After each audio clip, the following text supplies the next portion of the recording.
आखातामधल्या युद्धाला 1 महिना पूर्ण झालाय आणि या युद्धाचा आजचा 31वा दिवस आहे। अमेरिका इस्रायलचे इराणवरचे हल्ले अजूनही सुरू आहेत। अमेरिका इस्रायली सैन्यानं इराणच्या तेल डेपोला लक्ष्य केलंय। तेहरानमधील IRGCच्या तेल साठ्याला देखील लक्ष्य करण्यात आलंय।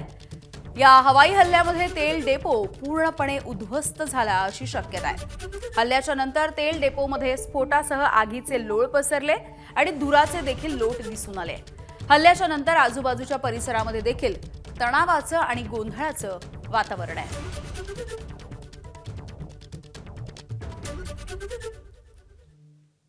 तर मध्य पूर्वेमधल्या वाढत्या युद्धजन्य परिस्थितीमुळे जागतिक पातळीवरती कच्च्या तेलाच्या दरामध्ये 63% वाढ झाली आहे। अमेरिका, इस्रायल आणि इराण यांच्यामधल्या संघर्षाचा परिणाम आता थेट सर्वसामान्यांच्या खिशावर होतोय।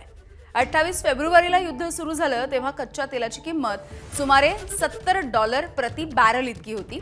मात्र 23 मार्च पर्यंत ती वाढली $114.75 प्रति बॅरल या धोकादायक पातळीपर्यंत सध्या क्रूड ऑइल गेलाय। गेल्या 30 दिवसांमध्ये याच कच्च्या तेलाच्या किमतीमध्ये झालेल्या वाढीमुळे जागतिक पुरवठ्याच्या साखळीवरती देखील मोठा परिणाम झालाय। या संकटाच्या केंद्रस्थानी स्ट्रेट ऑफ हॉर्मुझ हा महत्त्वाचा समुद्री मार्ग आहे। पुरवठा कमी झाल्यामुळे जागतिक बाजारामध्ये तेलाच्या किमती झपाट्याने वाढतायत। एबीपी माझा, उघडा डोळे बघा नीट।